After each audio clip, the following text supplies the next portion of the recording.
بینەرێک دەڵێت بە کورتی پێمان بڵێ ئایا کە قەرزار بین لە مانجی ڕەمەزاندا شەشەڵان پێش بخەین یا قەرزەکە بدەینەوە؟ ئەم پرسیارە زۆر جار دەکرێت، بەڵام بە کورتی و بەڕوونی وەڵامی من ئەوەیە بە گوێرەی تێگەیشتنم لە حەدیثی عائشە ڕەزای خوای گەورەی لێبێ و لە دەقەکانی فەعیدەة من ئەیام ئوخەر لەکە لە قورئاندا باس لەوە دەکا دروستە جارە شەشەڵانەکەت بگری، دوایی لە درێژایی ساڵەکەدا مانگەکانی تردا بۆت هەیە قەرزی ڕەمەزان بدەیتەوە. بە بەڵگەی خوای گەورە فەرمی فەعیدەة من ئەیام ئوخەر، خوای گەورە واجبی نەکردووە تۆ ئیلا قەرزی ڕەمەزان لە مانجی شەوالدا بدەیتەوە.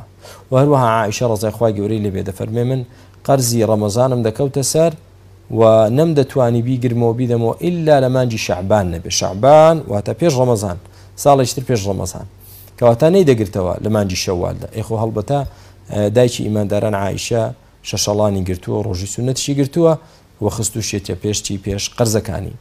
و لە لایەکی تریشەوە دەڵێن ئەگەر بە بەڵگەی عەقلیش سەیری قەزیەکە بکەیت، یعنی ئافرەتی وامان هەیە بەهۆی زەیستانیەکەیەوە بۆ نمونە هەر لە یەکی ڕەمەزانەوە مناڵی بووە، درێژایی مانجی ڕەمەزان بە ڕۆژوو نەبووە، کەواتە 30 ڕۆژی لەسرە.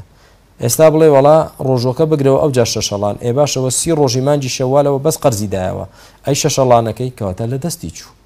بەڵام وانە بۆ ئەوەی لە دەستی نەچێ شەشەڵانەکە بگرێت لەو مانگەدا کاتەکەی دیاری کراوە، بەڵام قەرزەکە کاتەکەی موسعترە، ئەمیان کاتەکەی مضەیقتر و تەسکترە. لە لایەنێکی ترەوە باسی لێوە بکەین، خوای پەروەردگار فەرزی نەکردو تۆ ئیلا لەم مانجی تەموزەدا کە ئێستا لە شەوالدا مانجی تەموزیشە، لەم مانگە گەرمەدا کە ڕۆژ زۆر درێژە و دنیا زۆر گەرمە دەبێت و قەرزەکانت لەم گەرمایەدا بدەیتەوە و شەشەڵانیش بگری. نەخێر، شەشەڵانەکەت بگرە، ئەوەی تر دەتوانی بۆ کاتێکی تر کە ڕۆژ تێیدا کورتە کە دنیا تێیدا فێنکە لەو کاتەدا قەرزی ڕەمەزان بدەیتەوە ئینشاء الله تعالى.